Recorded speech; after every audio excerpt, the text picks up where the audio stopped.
로마서 4장 13절에서 25절. 제가 먼저 13절 읽겠습니다. 아브라함이나 그 후손에게 세상의 상속자가 되리라고 하신 언약은 율법으로 말미암은 것이 아니요 오직 믿음의 의로 말미암은 것이니라.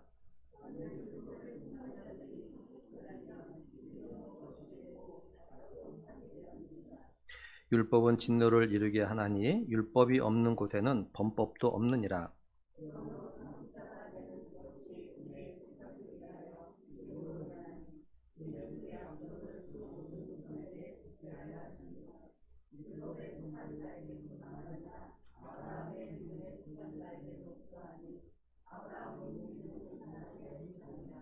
기록된 바 내가 너를 많은 민족의 조상으로 세웠다 하심과 같으니 그가 믿은 바 하나님은 죽은 자를 살리시며 없는 것을 있는 것으로 부르시는 이시니라.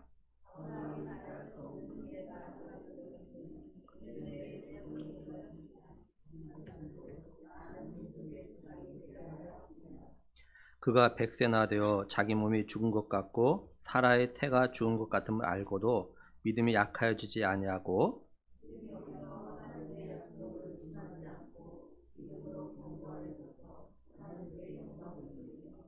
약속하신 그것을 또한 능히 이루실 줄 확신하노니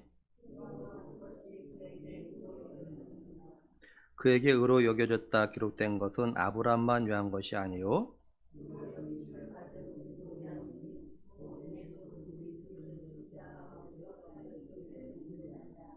같이 보겠습니다. 예수는 우리가 죄 때문에 내줌이 되고 또한 우리를 의롭다 하시기 위하여서 살아나셨느니라. 아멘. 바울은 율법의 행함이 아니라 믿음으로 의롭다함을 갖다 받는다는 것을 유대인들이 잘 알고 있는 아브라함을 갖다가 예를 들어서 증명을 했죠. 바울은 아브라함이 행함으로 의롭다함을 받았다면 자랑할 것이 있지만 아브라함이 의롭다함을 받은 것은 하나님의 말씀 갖다 믿은 그 믿음 때문인 것 갖다 이야기했습니다. 또 다윗이 우리아의 아내 밧세바와의 잠자리를 통해서 그것이 죄라는 것을 갖다 지적받고 자신의 죄를 갖다 인정한 다음에 하나님께서 자신의 죄를 갖다 용서하셨다라는 것을 갖다가 이제 고백한 그 말을 갖다가 통해서 또 이제 바울이 증명을 했죠. 다윗이 뭐라고 했냐면요. 불법의 사함을 받고 죄가 가려짐을 갖다가 받은 자는 복이 있다. 주께서 그 죄를 갖다 인정하시지 않느냐 할 사람은 복이 있다. 이렇게 선언했어요. 바울은 이런 복을 갖다가 할례자나 무할례자에게 동일함을 갖다가 아브라함을 통해서 또한 이야기합니다. 아브라함이 의롭다함을 갖다 믿음으로 의롭다함을 갖다 받은 것은 무할례시예요. 이거는 무할례자도 아브라함처럼 믿음으로 의롭다함을 갖다 받을 수 있다는 것을 갖다가 알리는 거였죠. 또 아브라함이 할례를 받았기 때문에 이제 할례 받은 자도 아브라함처럼 믿음으로 의롭다함을 갖다가 받을 수 있음을 갖다가 이제 또 이야기한 겁니다. 바울은 아브라함이 의롭다함을 갖다 받은 것이 행함이 아니고 또 할례를 받음이 아니라 오직 믿음으로 받았음을 갖다가 이제 말을 했어요. 바울은 이어서 아브라함이 하나님으로부터 약속을 받은 것도 믿음으로 말미암았다는 것을 갖다 이제 이야기를 합니다. 13절 보면 아브라함이나 그 후손에게 세상의 상속자가 되리라고 하신 언약은 율법으로 말미암은 것이 아니요 오직 믿음의 의로 말미암은 것이니라 이렇게 말씀합니다. 하나님께서 아브라함과 그 후손에게 이제 약속하신 것이 있어요. 그것이 뭐냐면 상속자가 되리라라는 것입니다. 창세기 17장 4절을 보면요.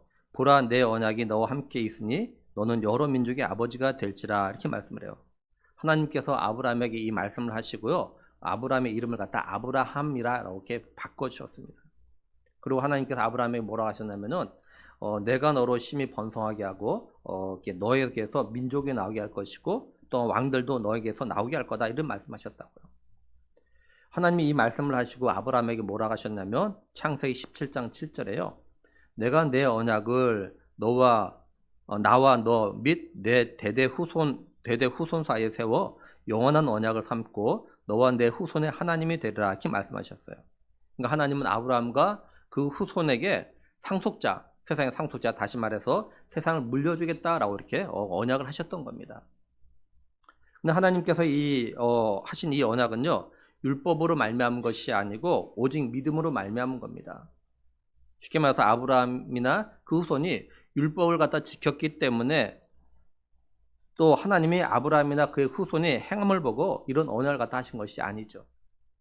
하나님은 오직 믿음을 보시고 의롭다고 인정하셨기에 언약을 갖다 해주신 겁니다. 근데 여기서 주목할 건 뭐냐면 아브라함의 후손이 궁극적으로 누굴 말하냐라는 거예요. 누굴 말하냐면 바로 예수 그리스도를 갖다가 말합니다. 갈라디아서 3장 16절 보면요. 이 약속들은 아브라함과 그 자손에게 말씀하신 것인데 여럿을 가리켜 그 자손이라 하지 아니하시고 오직 한 사람을 가리켜 내 자손이라 하셨으니 곧 그리스도라 이렇게 말씀을 해요. 그러니까 하나님께서 이 세상 갖다 누구에게 물려주신다는 거냐면 바로 아브라함의 자손으로 오실 예수 그리스도에게 물려주신다는 겁니다. 그래서 예수님께서 이 땅에 왕으로 오셨어요. 그리고 또 누가 상속자가 되냐면요. 로마서 8장 17절 보면 자녀이면 또한 상속자, 곧 하나님의 상속자요. 그리스도와 함께한 상속자니 이렇게 말씀합니다. 그러니까 하나님의 자녀면 그리스도와 함께 하나님의 상속자가 된다는 거죠. 그럼 누가 하나님의 자녀고 또한 그리스도와 함께 한 상속자가 되냐면요. 로마서 8장 29절에 하나님이 미리 아신 자들 또한 그 아들의 형상을 본받게 하기 위하여 미리 정하셨으니 이는 그로 많은 형제 중에서 맏아들이 되게 하려 하심이니라 이렇게 말씀을 해요. 하나님께서는요 자신의 상속자인 예수님을 갖다 본받도록 하기 위해서 미리 정하신 자녀들이 있다는 거죠. 다시 말해서 예수님의 형제들이 있다는 거예요. 그래서 하나님은 예수님을 갖다 많은 형제 중에서 맏아들이 되게 하셨습니다. 하나님이 미리 정하신 예수님과 함께할 상속자가 누구냐? 에베소서 3장 16절 보면요. 이는 이방인들이 복음으로 말미암아 그리스도 예수 안에서 함께 상속자가 되고 함께 지체가 되고 함께 약속에 참여하는 자가 됨이라 이렇게 말씀을 해요. 한마디로 말하면 뭡니까? 하나님께서 오늘 우리를 갖다가 예수님과 함께할 상속자로 미리 정하셨고요. 그 다음에 예수님의 형제가 되게 하셨습니다. 그래서 하나님께서 우리에게 믿음을 갖다가 선물로 주신 겁니다. 우리들은 믿음으로 하나님의 자녀가 되었고 또한 예수님과 함께한 상속자가 된 거죠. 이렇게 아브라함과 그의 후손이 상속자가 되는 게 믿음으로 된 건 율법은 하나님께서 아브라함이 죽은 다음에 430년이 지난 다음에 모세에게 주신 거예요. 그러니까 율법은 아브라함에 주신 것이 아니에요. 갈라디아서 3장 17절에요. 내가 이것을 말하노니 하나님께서 미리 정하신 언약을 430년 후에 생긴 율법이 폐하지 못하고 그 약속을 헛되게 하지 못하라 이렇게 말씀을 해요. 그러니까 하나님께서 아브라함에게 주셨던 언약은 430년 후에 생긴 율법으로는 어떻게 없앨 수가 없다는 거죠. 그러니까 믿음에 기초한 하나님의 언약은 사람의 행위로는요 허물 수가 없어요. 쉽게 말해서 우리들이 또 죄를 짓고 잘못한다고 해서 이미 우리는 하나님의 자녀가 됐고 상속자가 되었기 때문에 그 잘못으로 인해서 하나님의 자녀나 상속자가 되는 권리가 없어지는 것이 아니라는 거죠. 우리가 영화나 드라마 같은 걸 보면 이런 말하는 걸 들을 때가 있어. 뭐냐면 자녀가 부모 말에 너무 말 안 듣는 거예요. 자기 멋대로 하려고 해요. 막. 그럼 부모가 뭐라 합니까?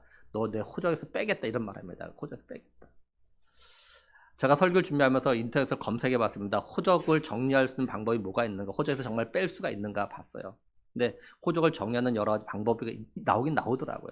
근데 자녀가 부모 말에 안 듣는다고 해서 그것 때문에 또 자녀가 죄를 짓는다고 해서 호적에서 뺄 수 있는 건 아니더라고요. 그건 안 되더라고요. 세상 법도 이런데, 그죠? 그리고 하나님이 우리 갖다 자녀로 상속자 삼은 거는 어떤 우리의 행함을 보시고 자녀로 상속자 삼은 것이 아니라는 거죠. 그러니까 우리가 죄를 짓고 잘못한다고 해서 하나님께서 우리의 행함을 보시고 상속자의 권리, 자녀의 권리 갖다 빼드는 것 아니라는 거예요. 왜냐면 하나님께서 우리가 상속자 삼은 거는, 자녀 삼은 거는 믿음으로 삼으셨기 때문에 그렇다라는 거죠.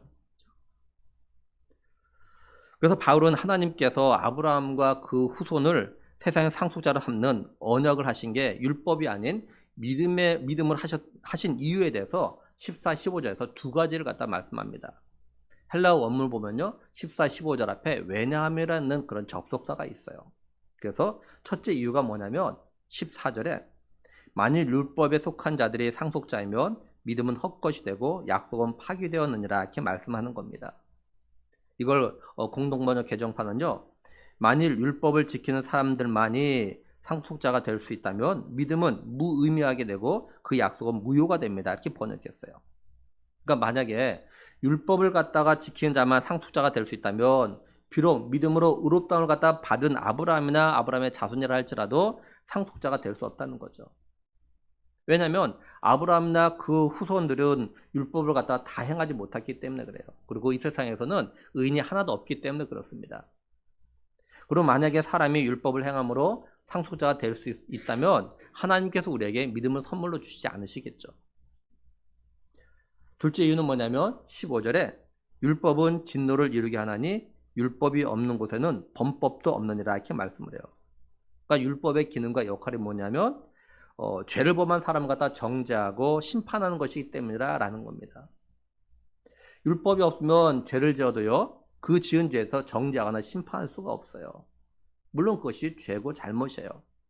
그렇지만 그 지은 죄에 대해서 어떤 그 벌을 할 수 있는 법이 없으면 어떻게 할 수 있는 것이 아니라라는 겁니다. 그렇죠? 그러니까 이게 뭘 말하냐면 율법의 한계 그리고 율법의 불공정함을 갖다 말하는 거예요. 불공정한 율법의 근거에서 상속자가 정해지면 이 세상에 정말 억울한 사람이 많을 겁니다. 쉽게 예를 들면 이런 거예요. 두 사람이 죄를 지었어요. 근데 한 사람이 지은 죄는 법조문에 있는 거예요. 그 사람이 지은 죄에 대해서는.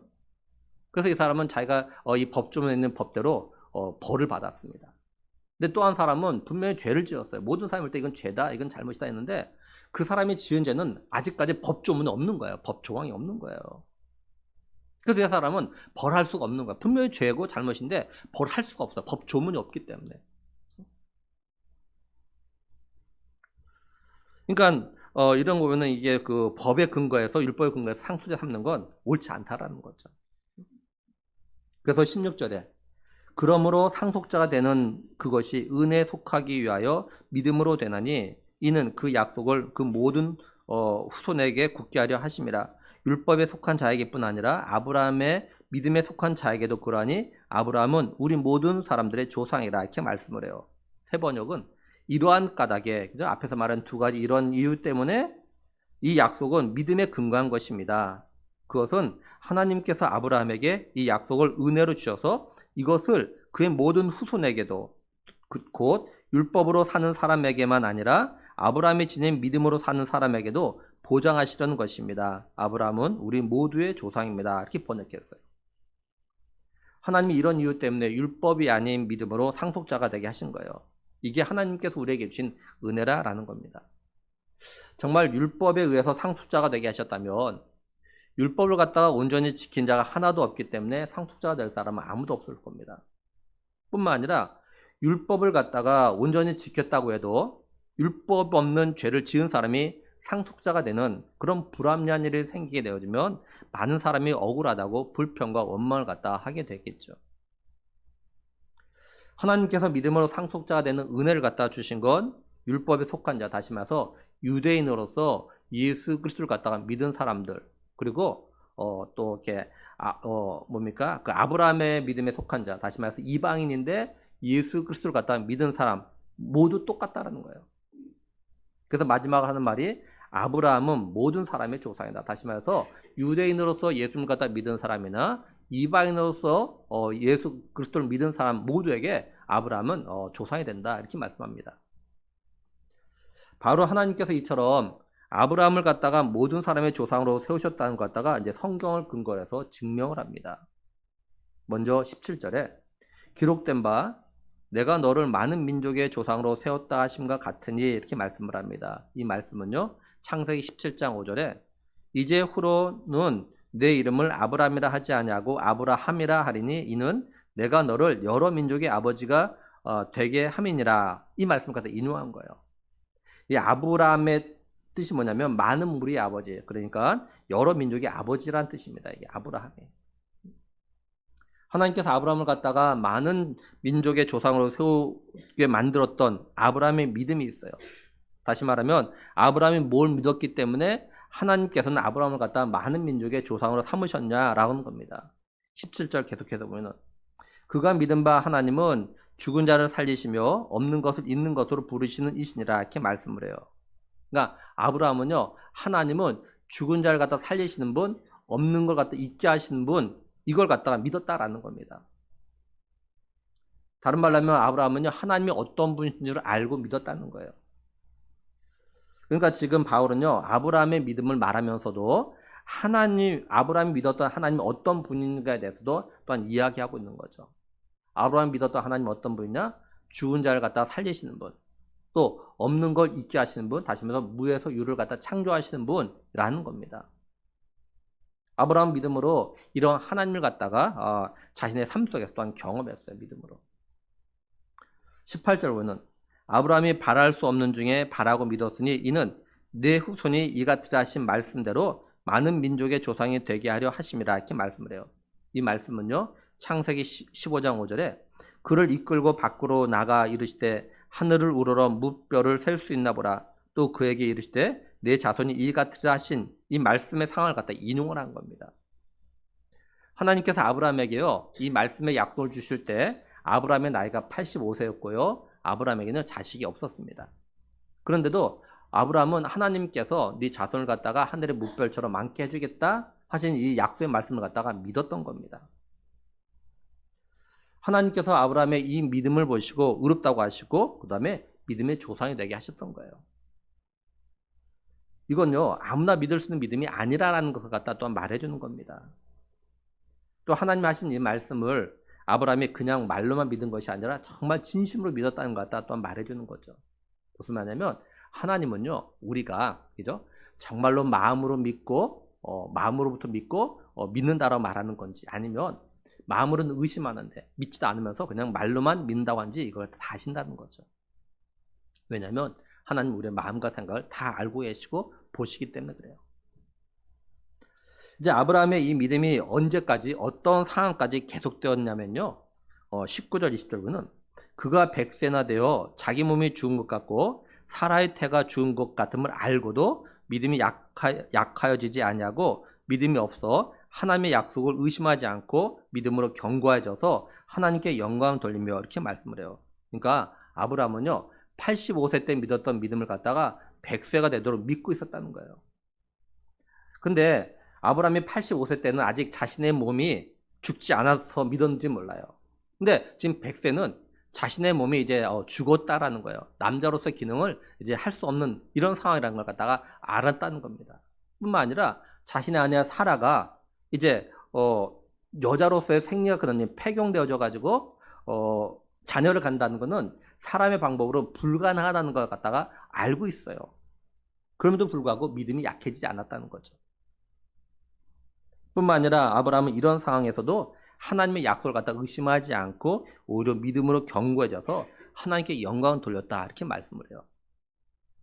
그런데 성경을 좀 알고 그 다음에 아브라함이 이삭을 낳기까지 있었던 상황을 갖다 좀 아신 분들은 좀 이상하다는 생각을 갖다 할 겁니다. 그게 뭐냐면 과연 아브라함은 하나님의 약속을 갖다 의심하지 않았을까? 정말 믿음이 약했지 않았을까라는 거죠. 왜냐하면 창세기 17장 17절 18절로는 아브라함이 엎드려 웃으며 마음속으로 이르되 100세 된 사람이 어찌 자식을 낳을까? 사라는 90세니 어찌 출산하리요 하고 아브라함이 이에 하나님께 아뢰되 이스마엘이나 하나님 앞에 살기를 원하나이다 이렇게 말씀하고 있기 때문에 그래요. 또 창세기 18장 11절에 보면 아브라함과 사라는 나이가 많아 늙었고 사라에게는 여성의 생리가 끊어졌는지라 이렇게 말씀하고 있기 때문에 그래요.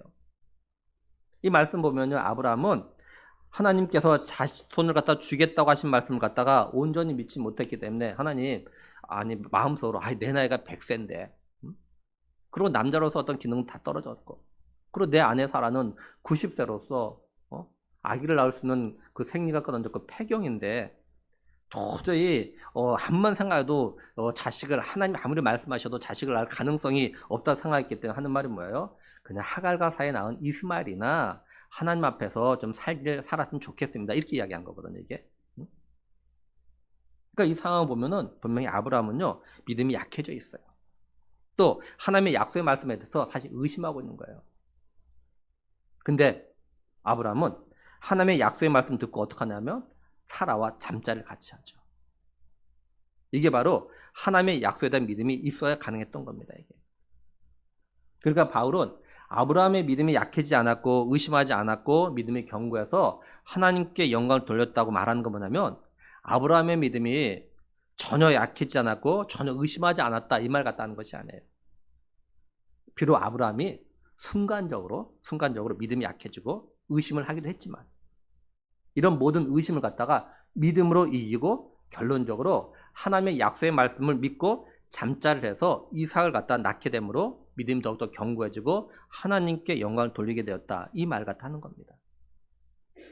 한마디로 아브라함은요, 결론적으로 믿음이 약해지지 않았고 의심하지 않았기에 믿음으로 이삭을 낳는 은혜를 갖다가 누리게 되었다는 거죠. 다시 말해서 아브라함이 믿음이 있었기 때문에 순간적으로 든 의심을 이기고 믿음으로 사라와 잠자를 해가지고 이삭을 갖다 낳게 됐고 하나님께 영광을 돌리게 되었던 겁니다. 아브라함이 정말로 믿음이 약해지고 의심이 있었다면 절대로 사라와 잠자를 갖다 하지 않겠죠. 우리가 여기서 하나 짚고 넘어갈 것이 있습니다. 그게 뭐냐면 우리가 믿음의 삶을 갖다 살아가는 그 과정에서요, 우리의 삶에 찾아오는 여러 가지 어려운 일들이 있습니다. 그런 어려운 일들로 인해서 우리의 믿음이 흔들리거나 약해지거나 또는 하나님의 약속의 말씀에 대해서 능력에 대해서 의심을 가질 수도 있습니다. 사실 우리 같지 않습니까? 사실 솔직하게, 그죠? 왜냐면 이게 바로 우리 인간의 한계고 연약함이에요. 이게. 근데 이게 오늘 우리에만 있는 것이 아니라 성경에 나오는 믿음의 사람들에게도 다 이런 과정들이 있었습니다.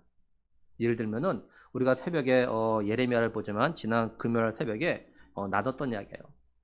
예레미야가 하나님의 그 유다 백성들의 전하란 말 전해요. 뭐냐면 이제 하나님께서 유다를 갖다가 바벨론 느부갓네살 손에 넘겨가지고 멸망하게 되고 그다음에 바벨론 포로로 가게 될 거다. 이 말씀을 전하게 하셨어요. 그게 예레미야가 전했습니다. 근데 하나님께서 예레미야에 뭐라 하냐면 너는 하나멜의 밭을 갖다 사라 이렇게 말씀하셔요. 예레미야는 이것이 어떤 의미인지 알아요. 하나님께서 다시 유다를 갖다가 회복시킬 걸 알아요. 그래서 순종을 해서 하나멜의 밭을 샀습니다. 그럼에도 불구하고 예레미야는 하나님이 하신 이 방법에 이해가 안 됐어요. 의문이 생겼어요. 왜 이렇게 하실까?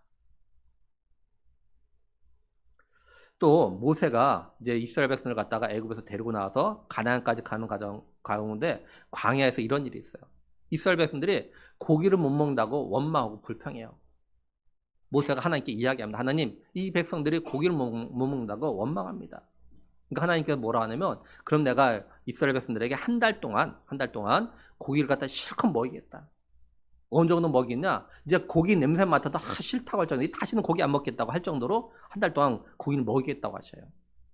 그자 모세가 그 말 듣고 뭐라고 하냐면 하나님께 민수기 11장 21절 22절부는 모세가 이르되 나와 함께 있는 이 백성의 보행자가 60만 명이온데 주의 말씀이 한 달 동안 고기를 주어 먹게 하겠다 하시오니 그들을 위하여 양떼와 숫대를 잡은들 조카오며 바다의 모든 고기를 모은들 조카오리까 이렇게 말씀을 해요.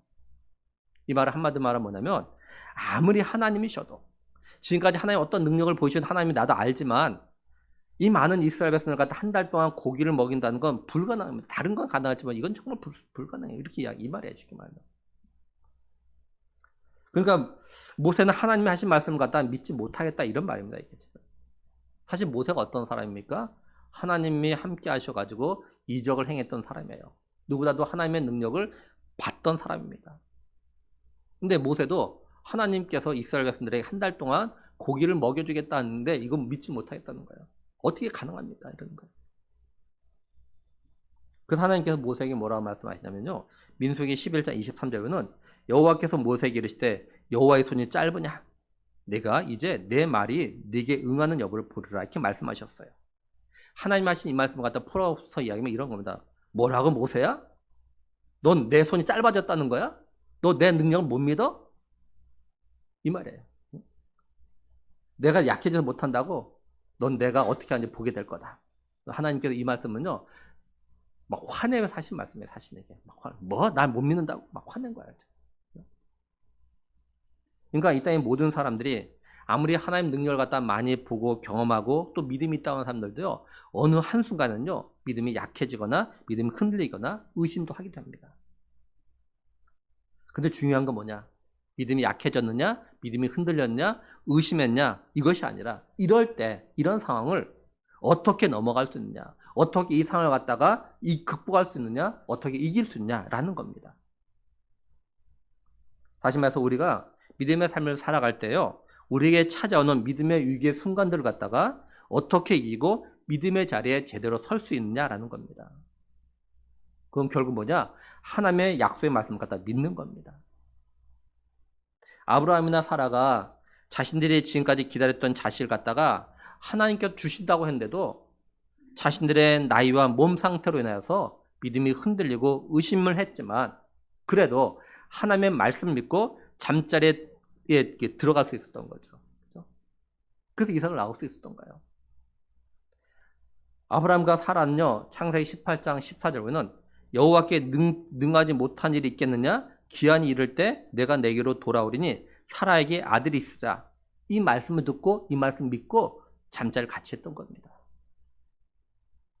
하나님은 아브라함의 이걸 보시고 믿음이 약해지지 않고 하나님의 약속을 갖다 의심하지 않았다. 이렇게 인정해 주신 거예요. 그러니까 우리가 믿음의 삶의 위기 또한 기도의 삶의 위기를 이기고 결국 하나님의 약속의 말씀과 응답을 받을 수 있는 건 뭐냐면 바로 결국 믿음이라는 거예요. 우리가 우리의 믿음이 흔들리는 그런 상황들 속에서 결국 믿음으로 이기면 하나님은 우리를 향해서 믿음이 약해지지 않았다? 믿음에 의심하지 않았다? 이러면서 우리의 믿음을 갖다 인정해 주시는 거예요. 뭐 쉬운 예를 좀 이렇게 들고 싶습니다. 축구 경기를 보면 끝날 때 그 결과를 가지고 말을 해요. 막 지고 있습니다. 90분 내내 지고 있어요. 또 90분 내내 질질 끌려가요. 근데 마지막 순간에 골을 넣어서 이기면요, 90분 내내 지고 있던 거, 끌려가 있던 건 이거 다 사라져 버립니다. 이겼다는 이것만 가지고 평가해요. 이겼다. 결국 이겼다. 그러니까 지금 우리 자신들의 믿음이 흔들리는 우리의 삶의 문제들, 또 내 마음에 의심을 가지게 만드는 그 어려움들을 하나님의 약속의 말씀과 능력을 믿고 믿음으로 기도하고 믿음으로 순종해서 마침내 믿음대로 역사하시는 하나님의 응답과 능력을 갖다가 좀 내 것으로 만들고, 그래서 믿음이 더욱더 견고해져서 하나님께 영광을 돌리는 우리 모두가 되기를 죽은 자 가운데 살리시는, 또 없는 걸 있게 하시는 주님의 이름으로 축복합니다. 이처럼 아브라함은요, 하나님이 약속하신 걸 능히 이루어 주실 걸 갖다 확실히 믿었던 거예요. 그래서 하나님은 아브라함의 이런 믿음을 갖다 보시고 의롭다라고 인정하셨던 거예요. 22절에 그러므로 그것이 그에게 의로 여겨졌느니 이렇게 말씀합니다. 그러면 하나님께서 아브라함에게만 이런 방식으로 의롭다고 하신 걸까라는 거죠. 22절 23절에는 그에게 의로 여겨졌다 기록된 것은 아브라함만 위한 것이 아니요 의로 여기심을 받은 우리도 위함이니 이렇게 말씀을 해요. 하나님은 오늘 우리를 위해서도 아브라함이 의롭다움을 갖다 받은 방법을 기록하신 거예요. 아브라함이 하나님의 언약에 대해서 처음 믿은 그 믿음이 자신의 현실과 상황 속에서 순간 흔들리고 순간 의심이 들었지만 하나님이 능치 못한 일이 없다라는 이 말씀을 듣고 다시 믿은 그 믿음으로 의롭다움을 갖다 받은 걸 기록하신 건 오늘 우리 위해서라는 거예요. 오늘 우리도 하나님께서 우리를 사랑하셔서 죄와 죽음에서 구원하시기 위해서 예수님 그리스도를 갖다 이 땅에 보내셨고, 또 그 예수님이 우리 죄 대신에 십자가에 못 박혀 피 흘려 죽으심으로 우리의 모든 죄를 갖다 사하시고 우리를 갖다가 죄와 죽음에서 구원하시고 영생을 얻도록 하기 위해서 죽은 자 가운데서 예수님을 살리신 걸 믿으면 의롭다고 하시기 위해서 그렇게 하신 겁니다. 근데 우리들이 이 복음, 이 말씀을 처음 들을 땐요, 믿어지지 않고 의심이 되어져요. 그럴 수 있어요. 그죠? 근데 계속 예배드리며 또 계속 말씀 듣는 가운데 어느 날 갑자기 그 말씀이 믿어지는 때가 옵니다.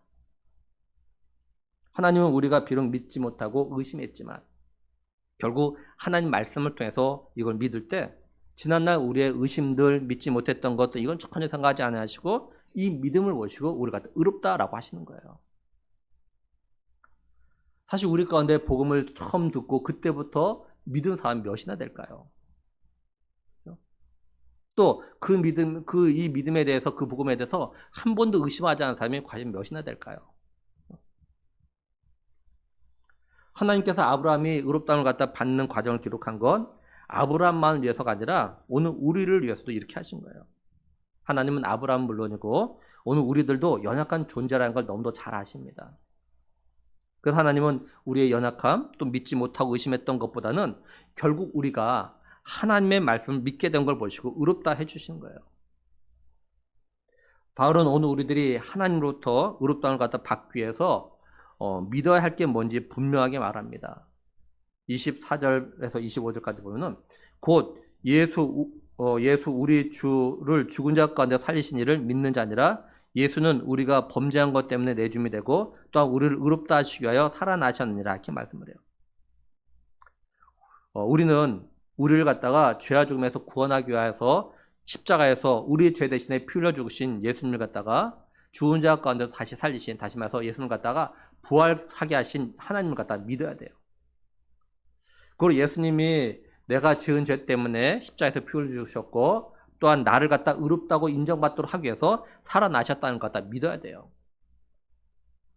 그리고 우리가 주목할 건 뭐냐면요, 바울이 아브라함이 의롭다함을 갖다 받는 과정을 말하면서 하나님께서 죽은 자 가운데서 예수 그리스도를 갖다 살리신 것, 다시 말해서 예수님 갖다 예수님의 부활을 갖다 말하는 건 뭐냐면 하나님께서 아브라함에게 하신 아브라함이 언약하신 게 바로 예수 그리스도의 부활로 성취되었다는 것을 갖다가 강조하기 위해서 이렇게 했다라는 겁니다.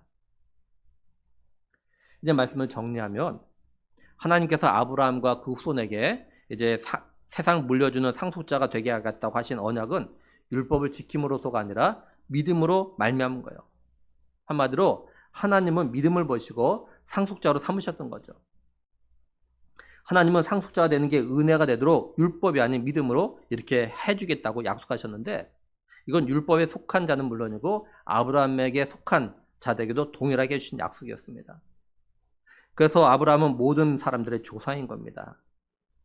하나님께서 아브라함을 갖다가 모든 사람의 조상이 되도록 은혜를 주셨는데 그 은혜가 뭐냐면 아브라함은 하나님이 죽은 자 가운데서 다시 살리시는 분, 죽은 자 가운데서 살리시는 분, 그리고 없는 것도 있게 하시는 분이라는 것을 갖다가 믿게 하신 거예요. 그래서 아브라함은 자신의 나이가 100세가 되어도 자기의 몸이 죽은 것 같고 또 자신의 아내 사라가 폐경으로 더 이상 임신할 수 없다는 걸 갖다가 알고 있는데도 한마디로 말하면 자식을 갖다 바랄 수 없는 가운데도 믿음이 약해지지 않았고 하나님의 약속을 갖다 의심하지 않고 하나님의 말씀을 듣고 순종함으로 이삭을 갖다 낳게 되었던 거죠. 하나님은 아브라함의 이런 믿음을 갖다 의롭다고 인정하셨어요. 근데 하나님께서 아브라함의 믿음을 보시고 의롭다고 인정해 주신 건 아브라함만을 위한 것이 아니고 우리를 위해서도 그렇게 하신 거예요.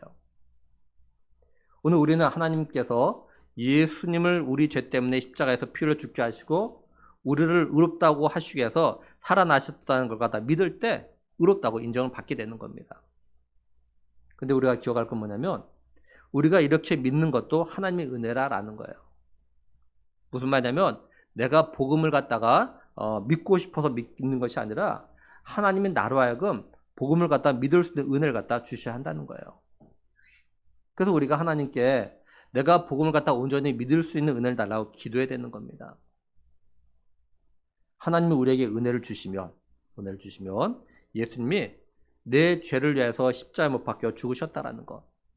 또 내가 이 예수님을 갖다 나의 구원자로 믿고 영접하면 예수님이 죽은 자 가운데서 부활하신 것처럼 나도 영생을 얻고 예수님과 함께 상속자가 되어진다는 게 믿어지지 않고 의심되었는데 어느 날 예배 가운데 말씀을 듣는 가운데 내가 성경 읽는 가운데 때로 내가 찬송하는 가운데 때로 내가 기도하는 가운데 이것이 믿어지게 되는 거예요. 하나님이 은혜를 주시면. 그래서 우리가 모든 게 하나님의 은혜라고 그리고 나 같은 죄인 살리신 것이 너무나도 고맙고 놀랍다고 그렇게 고백을 하는 겁니다. 그리고 우리가 믿어야 되는 건 뭐냐면 우리의 죄를 위해서 죽으셨다 부활하신 예수님께서 하나님 나라로 가셨는데 이 예수님이 우리를 하여금 예수님과 함께 상속자가 되는 그런 은혜와 영광을 누리도록 하기 위해서 다시 이 땅에 오신다라는 거죠. 우리가 이걸 믿고 끝까지 믿음을 인다며 이기는 삶을 갖다가 살아가야 한다라는 겁니다. 바라는 거는 우리에게 믿음을 갖다가 선물로 주신 하나님의 은혜에 대해서 우리가 감사하길 원합니다. 그리고 나를 의롭다 하시기 위해서 나를 위해서 죽으시고 약속대로 3일 만에 부활하신 그리고 나를 의롭게 하신 예수 그리스도의 십자가의 은혜를 갖다 마음에 새기고 훗날 다시 오실 예수님과 함께 상속자로서 영광 누리며 영원토록 주님과 함께 살기 위해서 믿음을 끝까지 지키는 우리 모두가 되기를 우리의 구원자 되신 예수 그리스도 이름으로 간절히 축원합니다. 우리와 함께 또 천국 가는 약도 믿음으로 하도록 하겠습니다. 자, 우리 1번부터 같이 합니다. 원래 사람은 천국 가고 지옥은 마귀를 보내는 곳이었습니다. 마귀의 유혹으로 죄지은 모든 사람은 죄 때문에 지옥 가게 되었습니다. 몸이 죽는 날 영혼은 이사 갑니다. 영혼이 불타는 지옥, 영혼이 행복한 천국, 두 곳 중에 어디로 가고 싶습니까? 예수님께서 나의 죄를 대신하여 죽으시고 다시 사심을 믿고 회개하면 죄를 용서받아 행복하고 건강하게 살다가 천국 갑니다. 우리 영적 기도도 믿음으로 합니다. 하나님, 저의 죄를 용서해 주세요. 저의 죄 때문에 십자가에 못 박혀 죽으시고 다시 사신 예수님의 피 공로로 저의 죄를 용서받고 천국 갈 것을 확실히 믿습니다. 예수님, 저의 마음속에 들어와 주세요. 예수님의 이름으로 기도드립니다. 아멘. 기도하겠습니다. 하나님 감사합니다. 우리에게 은혜로 믿음을 선물로 주셔서 우리가 그 믿음으로 말미암아 예수님을 나의 구원자로 믿고 영접하고 또한 하나님께서 예수님을 갖다가 죽은 자 가운데서 살리신 것을 믿고 나도 이제 부활할 수 있다는 것을 그런 믿음을 갖게 하신 그 놀라신 은혜를 기억하며 하나님 감사함을 드립니다. 하나님 아버지, 간절히 바라는 것은 하나님께서 우리에게 주신 이 믿음, 때로 내가 내 삶의 환경 때문에 흔들리는 순간도 있겠지만 결국 하나님의 말씀을 믿고 믿음으로 이 모든 것들을 이겨나가는 하나님, 우리의 남은 믿음의 삶 될 수 있도록 은혜를 베풀어 주시옵소서. 아버지, 하나님, 그래서 훗날 예수님이 이 땅에 다시 오셨을 때 예수님과 함께 상속자로서 영광 누리는 우리 모두가 될 수 있도록 은혜와 복 주실 간절히 원하옵고 우리 주 예수 그리스도 이름으로 기도드리옵나이다. 아멘. 우리 찬송가